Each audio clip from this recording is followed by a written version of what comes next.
Good evening, everyone. Is the audio and the video clear? Can everybody hear me so we can go ahead and start? If you can just write in the comment section that the audio and the video is good, we'll go ahead and start today's webinar.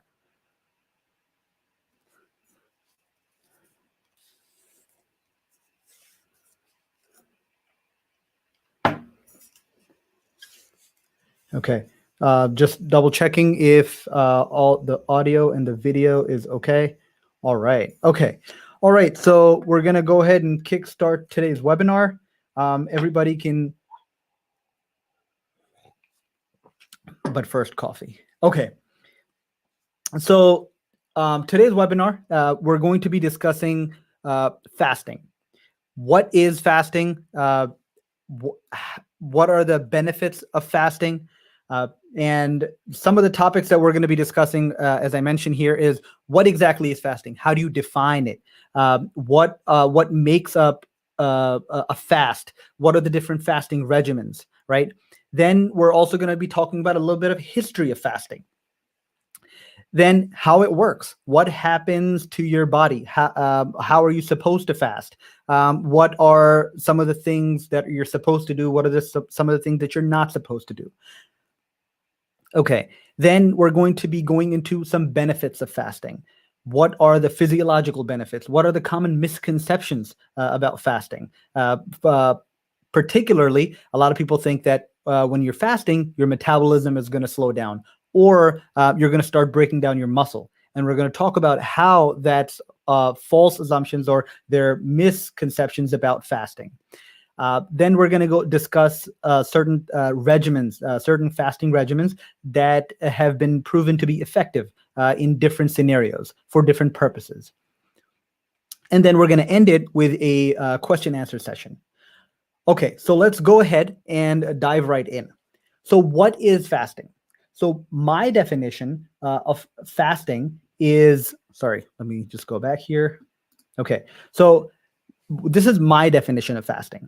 So fasting is an intentional restriction of solids and or liquids for a set amount of predetermined time period, done for a specific purpose, followed by healthy eating. Right now, there are a few caveats. The reason why I like this particular definition of fasting is that it has certain things built into it. Number one is that you have to have a purpose. You have to have an intention of fasting, and we'll go through the benefits of fasting, which we'll see later. And then you have to focus on, okay, this is what I want, and this is why I'm going to be fasting. Right. So you have to have a purpose when you fast. And number two is that it has to also include healthy eating. That when the fast ends, that it involves healthy eating, right?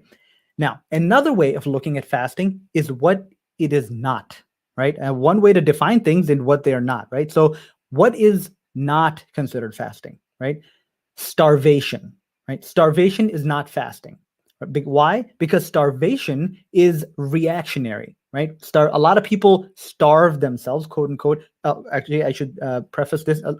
Nowadays, in where we live, a lot of people are intentionally starving themselves when they just say, "I'm not going to eat anymore," as a reaction to poor dietary decisions that they've made. Right? Or they would want like, okay, I want to lose weight, and then I'm just going to stop eating for X number of days. Right? That is a reaction to a poor dietary decision or poor lifestyle decision that is not well thought out, right? That is not, it does not have a specific purpose other than a nebulous purpose of like, I want to feel better, or I want to just drop a certain number of pounds, right? That is not what fasting is. That is starving yourself. That is starving yourself, right? Okay, now to understand what fasting is, we have to understand that the body is always in two different states, right? The body is either in a fed state or the body is in a fasted state, right? So now, fed state is when you are feeding, right? When you're eating, and a little bit after that, right? And fasted state basically starts when you stop eating. That's when the fasted state starts. And we'll talk about each of the states and how what are some of the physiological effects that happen inside the body in each state when you're feeding, when you're fasting. Okay. Now, another way another way fasting is described is intermittent fasting, right? That's a very commonly heard buzzword nowadays, intermittent fasting. And the flip side of that coin, you can also say, which is also commonly heard nowadays, is time restricted eating, right? They're both essentially the same thing. They're just two different ways of describing the same thing. It's either you're fasting or you're feeding, right? So you're intermittently fasting for a certain period of time, or you're restricting your feeding, time restricted eating for a certain period of time. So they're both the same things, just flip side of a coin. Now, a very good analogy of feeding state and fasting state is what I like to call is food. Say, for example, when you want to eat, right? When you're hungry, you can either get food delivered, or you can go into your refrigerator and prepare your own food, right? Food delivery is fast, it's quick, it's easy, right? And cooking your food from, using what you already have in your fridge and your pantry is a little bit more time consuming. It's a little bit more involved, and it takes a little bit of getting used to, right? So those are the two ways one can eat, right? Similarly, our bodies, and we've discussed this before in previous webinars, the body has two main sources of energy, right? Either the glucose energy or the fatty acid or your fats for energy. So these are the two sources. This is very similar to food. You can either deliver food for eating, or you can cook your own food, right? Now, one is quick. The glucose energy is quick. And when you're not, say, for example, if you don't have that and you have to go into your fridge and go into your pantry, prepare your food, it'll take longer, right? That is very similar to your fat burning machinery and fat burning mechanism in your body. Okay. Now, so with that analogy in mind, let's go ahead and go into the second portion of the webinar, which is the history, right? Now, fasting is not something new. It's not something that we've just discovered and all this buzz around it, that, this research that's being done. Quite the contrary, right? It is actually thousands of years old. And it's actually one of the oldest therapeutic principles in healing. All great traditions, all great religions, all great cultures have some sort of fasting woven into them. So in Islam, we have the Ramadan. We have recommended to fast Mondays and Thursdays. We have the fasting of the white nights, the three white nights, the 3 days out of the month, right? It is described as a shield, not only a spiritual, but a physical shield as well, which we will see, right? So, and then in Judaism, you have the fasting of Yom Kippur. In Christianity, you have the fasting of Lent. In Hinduism, in Buddhism, all of them, they have some sort of fasting related ritual, right? And we'll also, it's amazing that certain ancient cultures, the Native Americans, they used to fast. They used to often fast before going to war, right? And which seems contrary to to what we seem to think nowadays. Like, why would anybody fast before going to war? It won't give you energy, etc. But we'll see why that's not the case, right? Okay. So, moving forward, just a little bit of history. Paracelsus was a very famous physician. He described fasting as the physician within, meaning it is our own body's mechanism of healing itself, of treating itself, of curing itself. Then there's a inscription on Egyptian in the Egyptian pyramid dated from 3,800 BC that read, "Humans live on 1/4 of what they eat, and on the other 3/4 live their doctors," right? And it's so profound. Like, if you think about it, we know this. You don't have to be a physician or in healthcare to understand that most of the chronic diseases nowadays we see are a result of what we eat, right? Whether you be diabetes, whether it be heart disease, whether it be reflux, whether it be kidney stones, etc. They all come back to the way we eat. They all come back to our nutrition, right? Similarly, traditional Chinese medicine, Ayurvedic medicine, all of them use fasting as one of its principal healing methods. And more nowadays, modern medicine is finding great benefits in these fasting principles, in reversing diabetes, not in reversing chronic illnesses, not just treating, right? Not just managing them, but completely reversing them, right? And we're seeing that more and more research shows that it is very, very therapeutic. And we will see that as well, right? Now, this is a saying from ascribed to Buddha, in which he's talking to his disciples, and he's saying that I monks do not eat a meal in the evening. Not eating a meal in the evening, I monks am aware of good health and of being without illness and of buoyancy and strength and living in comfort. Come, do you too, monks, not eat a meal in the evening. Not eating a meal in the evening, you too, monks, will be aware of good health and living in comfort. Now, what's fascinating is some of the benefits that he ascribes to not skipping a meal, which is essentially what you would call a intermittent fast, or a 24 fast, or a 16/8 fast.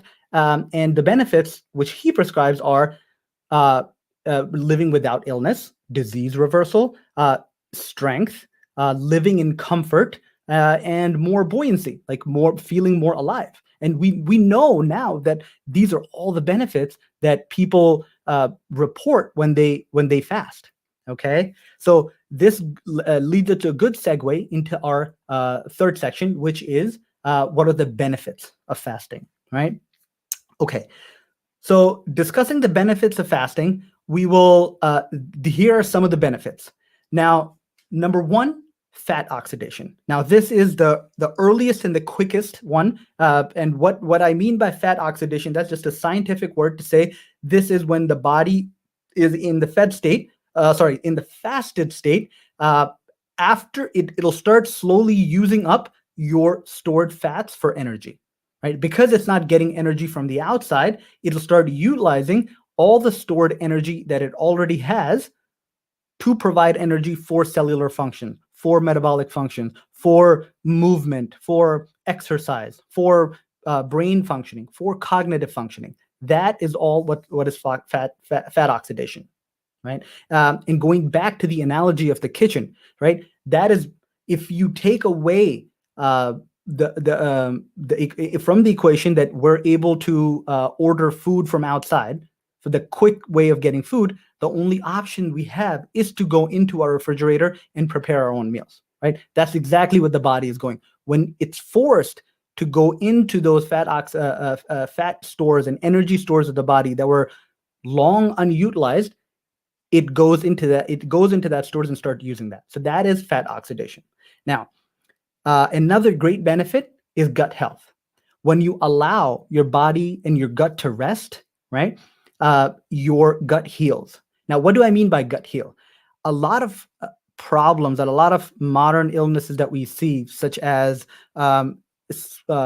reflux disease, or all these vague food allergies that people develop, or upset stomach, or diarrhea, or people taking large amounts of Tums or antacids, etc., or having diarrhea or loose stools due to eating X, Y, and Z foods, like food intolerances. They are usually as a result of poor gut health, right? Our gut and our intestines have a wide variety of microbiota, have millions and millions of good bacteria and bad bacteria that are supposed to be in balance. And because of the processed food, because of the refined sugars, because of just overconsumption, that balance is thrown off, leading to poor gut health, leading to a lot of the abdominal and the gastrointestinal diseases. Okay, now another benefit is reduced inflammation.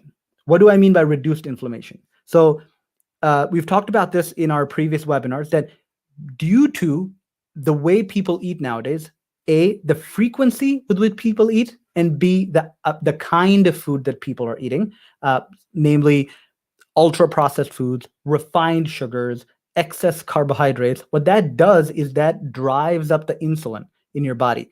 And that constant elevation in insulin is very, very pro-inflammatory to the body, right? Because the body is always in a stressed um, form, in a stress reaction, trying to figure out what to do with all of this that's coming into the body, all these nutrients. It has to either store it, it has to use it as energy, it has to somehow cram it somewhere so that it's not messing with the normal blood chemistry. So it's always in a very pro-inflammatory state. So when you're fasting, you give that body time to rest and you reduce that inflammation. Okay. Now, number 4 is what the scientific word for that is autophagy, right? Now, autophagy is basically this amazing thing called cellular recycling or cellular rejuvenation. What do I mean by that, right? So our bodies, there's millions and millions and kinds of cells in our body, right? Some are actively dividing, some cannot divide, and they just continue to do X, Y, or Z. Some are producing, some are secreting, some are carrying. So they all have their own functions, right? Now these cells get damaged. These cells need to be repaired. These cells need to be recycled, right? Now that can't happen as efficiently if it's constantly has to work, right? Now, if, say for example, if I need to get my car repaired, I can't, if I'm told that I need to take it to the shop, right? If I'm constantly using it, I can't take it to the shop. Like I can't get an oil change, I can't get the brakes changed, I can't get it repaired if something's wrong. I'll just keep driving it. Whenever I get time, I'll take a look at it, right? It's exactly the same thing with our cellular machinery.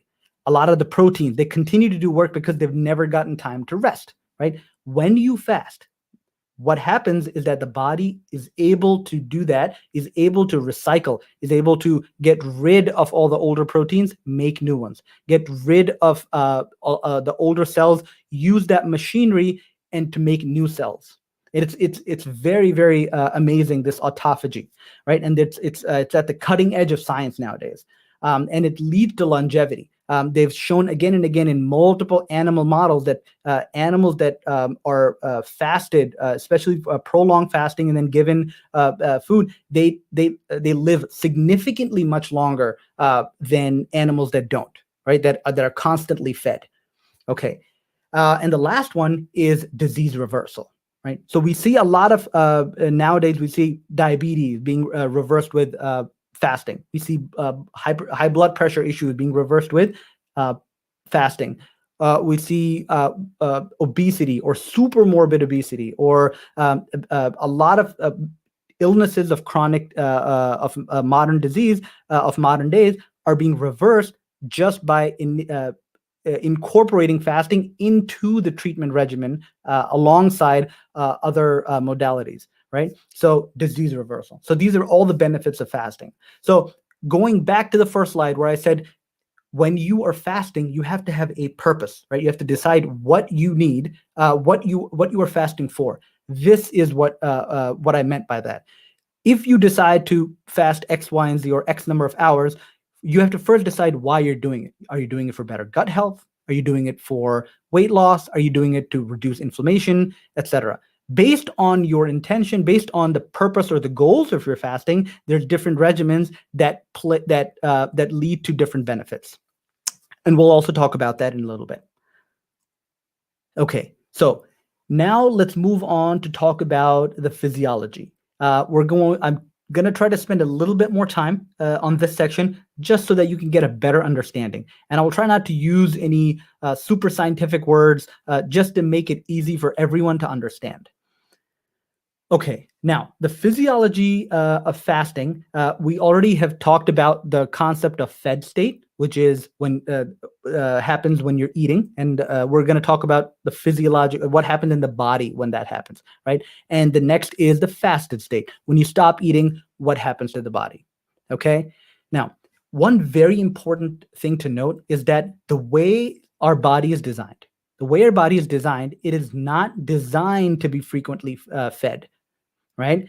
Because and this is contrary to what we are told. We are told that we should be eating 3 meals a day, 2 snacks a day, or multiple small meals a day. That cannot be more dangerous to the body, right? Because it is always in a heightened state, right? The body is not designed to be frequently fed, and and we can see that there's only one hormone, insulin, that is responsible to bring our glucose levels down. That's responsible to process all the nutrients that are coming in. Only one, right, to bring it down. But there's at least 10 different hormones and molecules and pathways that are responsible for when you're in a fasted state, when they get activated, when you're not eating, to help process all the different things that we have in the body to provide energy to the brain, to the muscles, to the heart. And we'll see that so the body is really designed to function optimally in a fasted state. You're more, the cognition improves, the focus improves. All these things happen when you're in a fasted state. When you're in a fed state, you can artificially do that by drinking a lot of coffee, energy drinks, all these things people utilize just to get that focus, just to get that energy, really sugary drinks or really high doses of sugars and quote unquote B vitamins, just to get that energy and focus. When people know that when they fast, they get that focus without eating, right? They're able to focus, they're able to concentrate. And we'll talk about that as well. Okay. When we fast, what happens? Another thing that happens is key metabolic pathways that start operating. They start working that cannot work when you are in a fed state, right? So the fed state, when somebody has eaten, is the highlight feature of being in a fed state is that your insulin level is elevated, right? Your insulin level is high. As long as your insulin level is high, your body can never use your fat stores for energy, right? Your body can never try to repair itself during that time, because the function of insulin, the main function, is to stop fat oxidation, right? It's to start using whatever you've eaten to start putting it away, storing it away, building it, other things, just so that it has to use all the nutrients that are coming in. So as long as you're in a fed state, you're not going to be using those fat stores. All right. Now, there's unique hormonal changes that occur when you're fasting, right? So there's certain hormones that are only secreted when you are in fasting, when you're asleep, when you are not revved up from the constant food intake or nutrient intake. And we'll see how that's important as well. Okay, so now I will go through a timeline of a fasting timeline, right? Now, there's different regimen that plays. I don't want you to take a look at 72 hours and like, oh my God, how can somebody fast, 72 hours? That's not the point of the slide. The point of the slide is to explain what happens as you go, what happens in a fasted state in at different hours, right? As the fast progresses. Now, keep in mind, looking at this timeline of fast, we think that that normal human bodies can't function like that, right? Because for us, in a society and in a culture and in a time of overabundance and overconsumption, to go even for a lot of people, to go even 6 hours or 8 hours without food or without nutrition is it's almost unheard of. Right? Like that just doesn't happen, right? They'll think, oh, I'm going to start breaking my muscles. I'm going to start losing all my focus. My metabolism is going to shut down. Like these are very common things that we hear, right? That people say like, all bad things are going to start happening if people get quote unquote hangry, right? The primary reason is two things. Number one, the kind of food that we're eating, right? Because the kind of food we're eating is constantly giving us energy, taking it away, giving us energy, taking it away, giving us energy, taking it away, our bodies aren't used to sustained energy. That's number one, the kind of food you eat. And we've discussed this in the last webinar. We talked about the kind of foods and how energy plays into it, right? That's number one.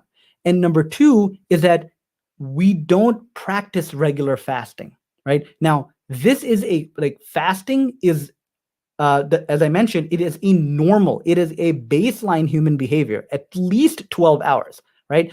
At least 12 hours to go without food should be normal behavior, right? But that doesn't happen, right? Okay, so now let's go into this fasting timeline, um, uh, uh, and we'll see that one of the first things that happened, that hour zero is when, say, for example, you had your meal and now the fasting starts. Now you haven't eaten anything. Around the 18-hour mark is when growth hormones, your body starts releasing growth hormone, right? Now, growth hormone is a very powerful hormone.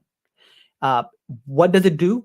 It signals a lot of cellular repair and cellular building. So a lot of muscle building, a lot of joint repair, a lot of just basically protein building is done as a result of this growth hormone release.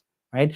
It builds a lot of protein, so the immune cells, immune functions, energy production. A lot of it is done by growth hormone. So for the people that say that, oh, my metabolism slows down, or my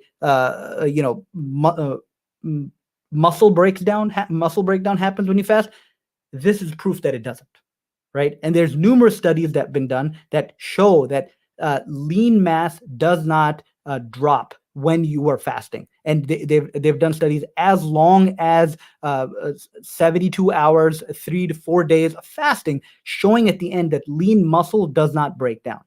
Okay, so one of the first things that happens is that throughout the fast, you have these spikes of growth hormone released through the body. That is protecting the body from by preventing protein breakdown. That's number one. So growth hormone goes up, and the other thing that happens is that insulin level goes down. That's very important. Remember, we talked about insulin being the hormone in a fed state. Now that you're in a fasted state, insulin level drops down very quickly. Now, when insulin level drops down very quickly, your body starts to understands that, okay, I don't have food coming in, therefore I need to use my sources.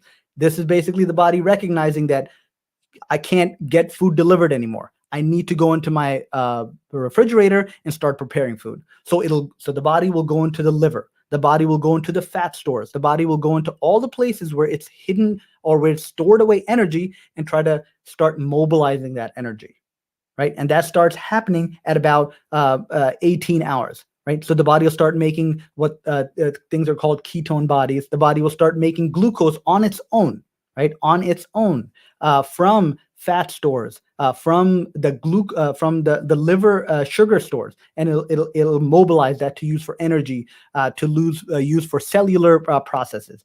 And that's amazing, because the body itself can make up to 80 grams of sugar in a day. How much is 80 grams of sugar? That's about 20 teaspoons of sugar that the body can make itself, using your own fat stores, using your own energy stores in the body.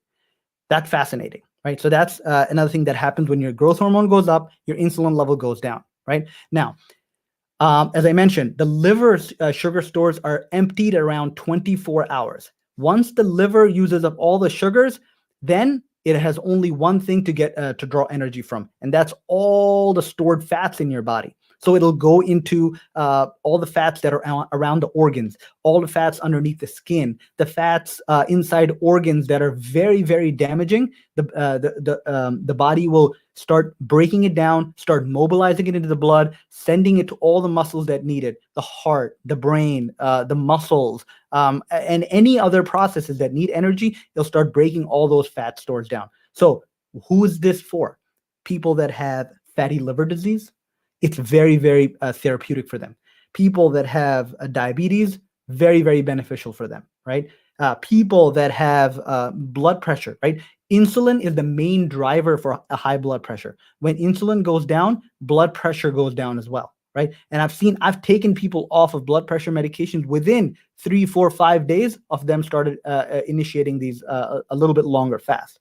And it's very, very powerful how the body can heal itself here, right? Now, then what happens next is that as I mentioned, the fat oxidation to provide energy. right? Now, reduced inflammation, that also happens around 18 to 24 hours. Now, how does the body do that, right? So the body makes its own uh, antioxidants. What do I mean by antioxidants? So when your body is on a day-to-day basis, the body has a lot of insults that it gets from the poor diet, from say lack of sleep, from the cellular debris. Like a lot of the cellular processes produces these things called reactive oxygen species. Now, these are very toxic to health. They need to be removed, right? Once you're fasting and you allow your body to rest, the body makes antioxidants, antioxidants to fight off these pro-inflammatory. And as a result, your overall general inflammation in your body goes down, right? Okay, now cellular repair and recycle. Remember I talked about autophagy? This also starts happening around the 24-hour mark, right? So how does this happen? Number one, old cells are recycled. So because the body is not now being forced to use just keep running and keep using those old cells, it has time to recycle those old. It breaks them down, uses what it needs, discards what it doesn't need, and makes brand new cells. Similarly, it does that with proteins, right? All the proteins that are signaling proteins or transport proteins or things that needed for important cellular functions that are old, that are getting damaged, they recycle them. They break them down and remake them, right? So that happens. Now, another thing is a very important concept is this concept of AGEs. These are advanced glycation end products.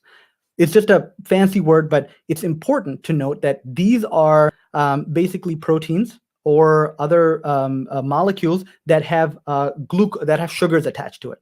Why would that happen?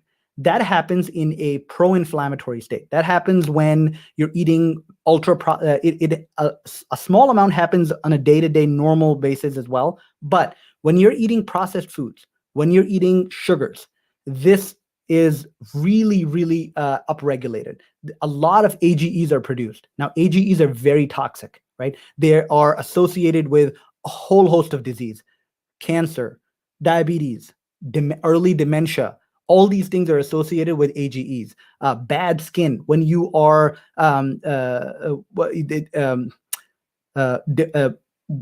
people that have early dementia, they have AGEs in their brain. People that have poor skin have AGEs in their AGEs in the brain. People that have poor skin have AGEs in their skin. People that have poor muscle function have AGEs in their muscle. So all these glycation products, what happens when you are fasting, that the body breaks them down. The body breaks them down through the antioxidants that it's producing, through the recycling mechanism that it's doing. So this is a very, very important concept and very therapeutic concept that the body goes through, but it happens a little bit later in the fasting stage. Okay. Now, improvement in gut flora. That another very important concept to discuss here. That starts happening as well around the 18 to 24 and beyond. Now, what happens? What do I mean when I say gut flora? Now, your body has a balance of good bacteria and bad bacteria in your in our intestines.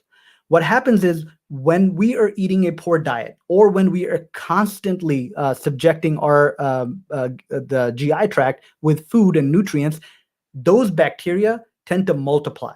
Now, the way the bacteria are is that the bad bacteria constantly want to eat, right? So the more nutrients you give them, the more they will divide, right? And you end up with food allergies or diarrhea or reflux or just vague stomach pains, right? A lot of people suffer from that, right? So, and when you fast, these bacteria die, right? These bacteria die because they're not getting nutrients as frequently. And what's cool is that the good bacteria, they can survive without getting nutrients that frequently. So when you're fasting, you have that balance that balance of good bacteria and bad bacteria is brought back into what should be in a normal state, right? A balance. So that's what it means by improving gut flora. Okay. And then the longer it goes, you have more anti-cancer and anti-tumor properties. And how does that happen? Again, it goes back to the concept of autophagy, where older cells recycle, right? What happens in cancers? What happens in tumors, right? They're old defective cells that are supposed to, say, divide twice or divide 3 times. Because they're defected and their cellular machinery does not work as efficiently, they don't get the signal to stop dividing. They just keep dividing and dividing and dividing, right? That only happens in defected old cells that their machinery is kind of, just destroyed, right? So when you give your body a chance to repair those cells or destroy those cells before they get cancerous, right, you reduce the risk of cancer in a lot of, and fasting, as I mentioned before, has been shown to improve longevity, has been shown to improve, reduce the risk of cancer and tumor formation. Okay. So now so that was a very, I would say, I spent a lot of time on comprehensive, like the benefits and the physiological effects of fasting. And I hope that was not very confusing, but we'll get a chance to ask questions if you have any questions regarding those. Okay. Let's move on to the different fasting regimens. But before we move on to the different fasting regimens, there are a certain prerequisites or etiquettes, I should say, of how one should approach fasting, right? Number one, you have to be very clear, and I mentioned this again and again, what are your goals, right? Your goal shouldn't be everybody's doing it, it's a cool thing to do, let me do it. That shouldn't be a goal of fasting, right? So you have to be very clear. I want to do it for improved gut health. I want to do it for the benefits of longevity. I want to do it for improved cognition and more focus. I want to do it to reverse my diabetes. I want to do it to get off of blood pressure medication, right? These are all the very focused goals that people can have when they are initiating these therapeutic fasting regimens, right? And based on those goals, the regimen is going to vary, right? So that's number one. Number two is understanding the different types of fast, right? So there are dry fasts and there are wet fasts, right? Dry fast is when you're not eating and drinking for the time period that you've decided to fast, right? These are obviously will have to be the time has to be less because you have to drink, right? After a certain, like you need certain fluids, you need a certain amount of fluids for your body to function properly. So they can't be very long, right? Now, as opposed to wet fasts, which are the more common fasting methods, these can be prolonged. And when you're not drinking solids, but you are allowed to drink certain things, such as water, seltzer water, black coffee without any sugar or artificial sweeteners or cream. So no added nutrients to black coffee or tea. And you can have apple cider vinegar with water or seltzer water. So those are some of the fluids that you can have, right? So those are the different wet fasts. That's what a wet fast is. Now, another thing about is that when you start a fast, how do you start a fast? There are certain good practices, I should say, that when you're starting a fast, that you should try to eat some healthy fats. You should try to eat fiber and fluids, right? The 3 Fs: fats, fibers, and fluids. Why? Because you're going to be satiated for longer. You're fueling the body for longer purpose, for a longer length of time with the healthy fats, because they can provide you for energy longer, and you're giving yourself fluids, so you're not feeling that thirsty, etc. So these are some of the common things that you should start a fast with, right? Now, what's more important is ending a fast. Now, when you've done a 20-hour fast, or you've done a 16-hour fast, or you've done a 24-hour fast, right? At the end of it, you have to understand that when you're ending a fast, it's very important not to just start eating all of a sudden, right? Because you've allowed your body to heal, your body is at is a little bit I would say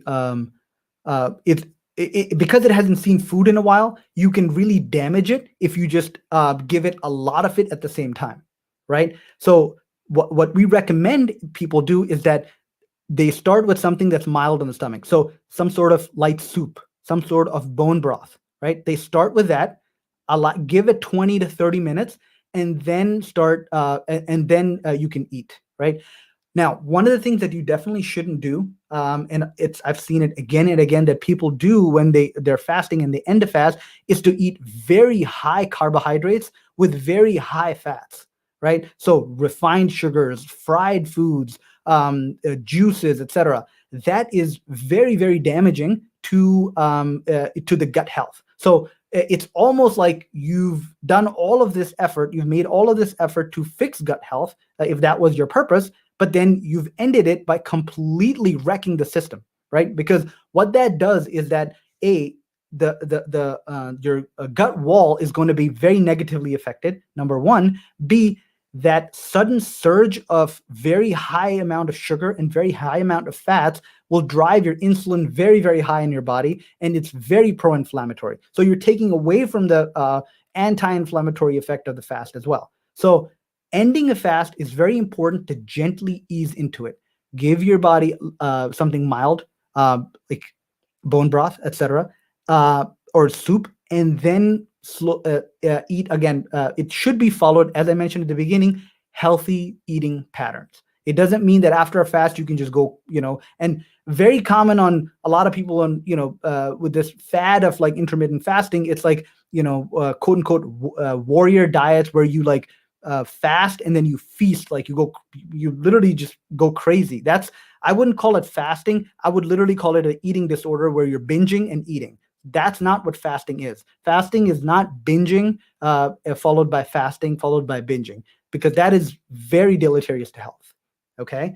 And lastly, here, as I mentioned, the healthy eating patterns should continue along with fasting, right? They go hand in hand. So it's not that, again, this is not a type of diet. It's more an eating pattern where you're eating healthy and then you're incorporating longer periods where you're going without solid food. Okay.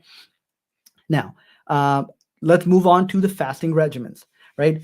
One of the more common fasting regimens are the 16 or 8 or the 24. What does that mean? So 16-8 just means you fast for 16 hours, then you have an 8-hour window where you can eat, or you fast for 20 hours, and you have then a 4-hour window where you can eat. Now, how would that look in real life? So, say for example, you had dinner at 7 p.m. Then your fast starts, right? Your fast starts the next day. You skip breakfast, and then you have lunch. That would essentially bring you to 16 hours, right? And then you end your fast, and then you have 8 hours where you can eat healthy, and then you can begin again. So that's a 16-8. Now, a 20/4 is your fasting period is about 20 hours. This is almost like what they call a OMAD, a 1 meal a day diet, right? So you have a healthy, fulfilling dinner, right?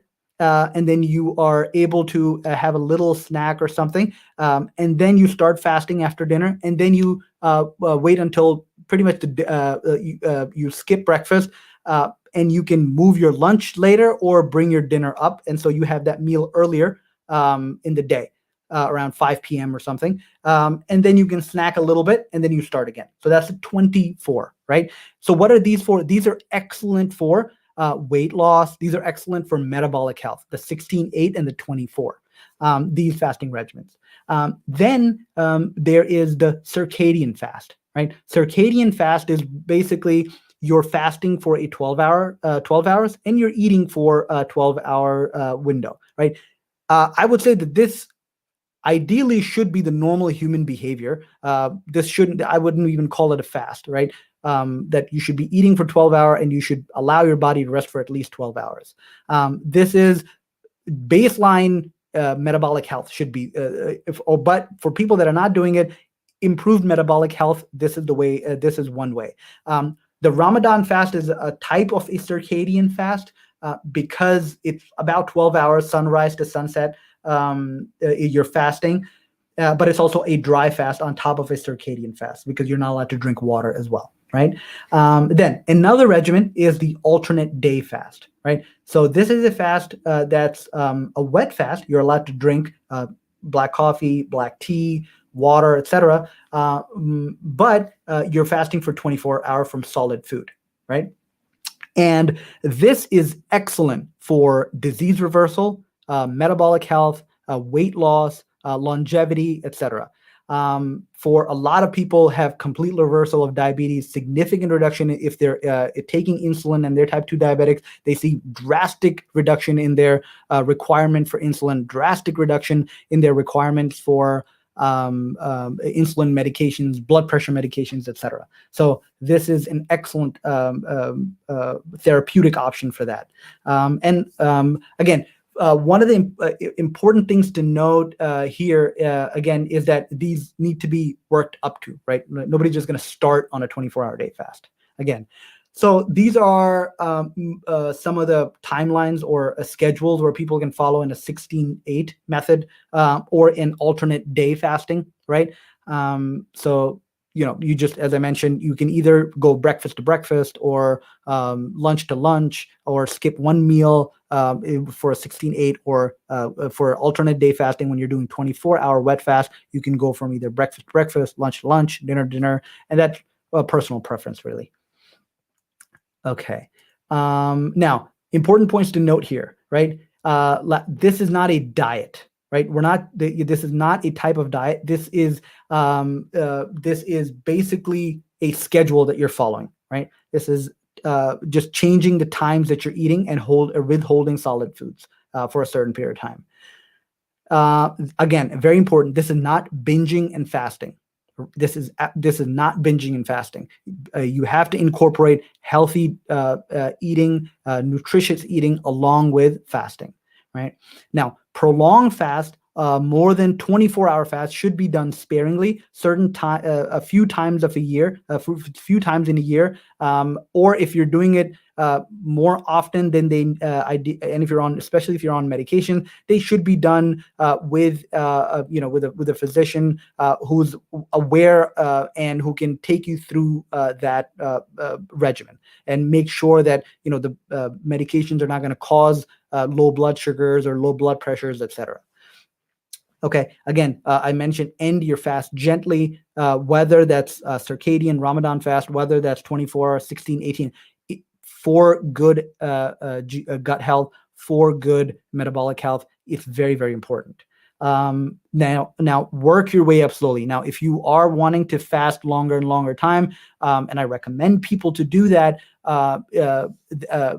just make sure that you do it in a safe way. Make sure that if you're on medications, to talk to your physician before you do that, and to work your way up slowly. It's very possible, but just work your way up slowly. And lastly, all the principles of healthy eating apply. They all apply when you're doing fasting. So with that, we'll come to an end, and then we'll open it up for a Q&A session. Okay. All right, so let me go through. Wow, a lot of questions here. Okay, so we'll start from the top, and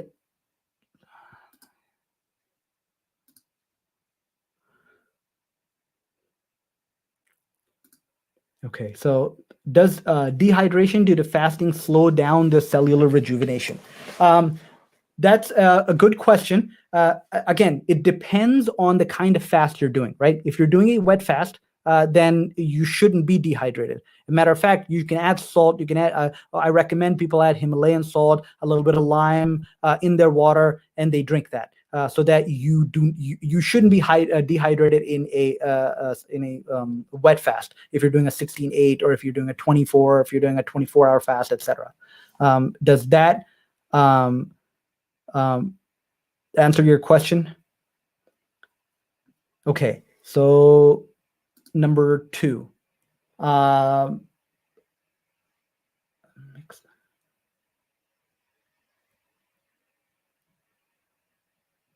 Yes. Yes, there is. That's a very good point. Thank you, Hasib. That there are mixed migratory complex that happens during prolonged periods of fasting. And yes, it is like a garbage disposal system that cleans out your digestive system. Now, it's amazing that this area of gut health and improved probiotic effects of fasting, where people, majority of the people, from us as primary care doctors, and I think Steve, you're a gastroenterologist, the amount of complaints we hear about people having gut issues, people having problems with their diet, people having problems with food allergies, people having intolerances, lead back to just poor gut health, right?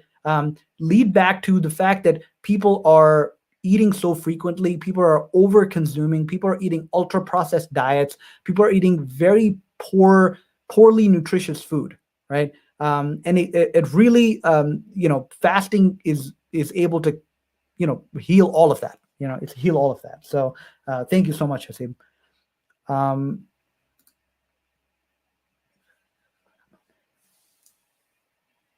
Thank you. Okay. We have a question. When you say black coffee without any sweeteners, does that mean no monk fruit sugar either? Very good question. Now, so again, it goes back to the goals of your fasting, right? Now, if you break down fasting into, say, for example, 3 primary goals, right? Say, I would say weight loss would be number 1, improved gut health number 2, and longevity or cellular rejuvenation would be number 3, right? So if your goal is weight loss and more becoming more fat adapted and allowing your body to use fats for energy, then black coffee with sweetener is okay, right? That's fine. But if your goal is gut health, giving your gut rest, then black coffee with sweetener is not okay. And even the kind of sweetener, try to use stevia or monk fruit, because they are natural, as opposed to like sucralose or sweet and low, because those are just I wouldn't recommend that, just because they're artificial. So yeah, black coffee with sweetener is okay if you're fasting for improved fat oxidation, improved fat adaptation, weight loss, disease reversal. That's okay. But if you're doing it for gut health, gut rest, then it's not okay. If you're doing it for longevity, it is okay. But the only when it's not okay, if you're allowing your gut rest. Is fruit okay to break a fast with? No, it is not. It is. It depends. Actually, no. Sorry. It depends on what fruit it is, right? Now, if you're eating an apple that's super sweet, or if you're eating a banana that's very sweet, that or like pomegranates, fruits that are very high in sugars, those are likely not very good for gut health immediately after a fast. Certain fruits are definitely good that have a low glycemic index, lower glycemic. So berries would be a good option to eat. Again, fruits in general are not bad. I'm just saying at the end of a fast, there are fruits that are very sweet should be avoided. I think.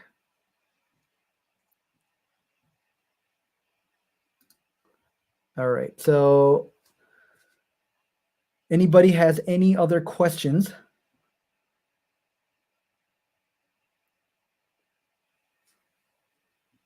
If not, then I think we're about to hit the hour. Okay, good. Okay. Can you give us examples of good foods to break fast with? Okay. As I mentioned, bone broth is an excellent food. It's actually, I would consider a superfood to break fast with.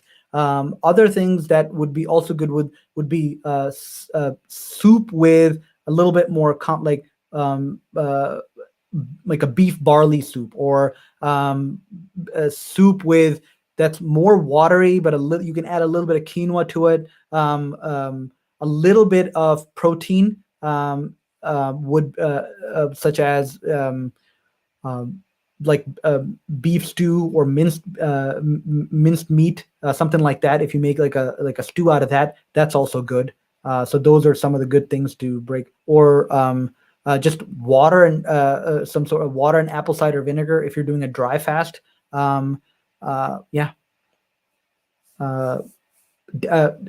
Dates are good if you're doing a dry fast. Dates are excellent. They are high in sugar, but they're also high. They're very high in fiber as well. So the glycemic index is actually lower. So those are actually pretty good. Again, in moderation. Some of these dates I see nowadays are like they're like giant apples, pretty much. Like there's much dual dates. They're very sweet and they're so try to get dates that are I would say organic, a little bit smaller. They're not like terribly, like really, really sweet ones, just the moderate ones.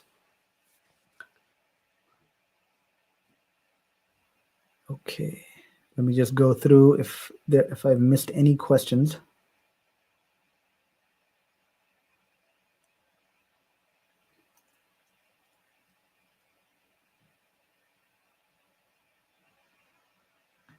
No. Okay. I think with that, we can conclude today's webinar. If you have any suggestions of more webinars for the future, please do let us know in the comment section. And with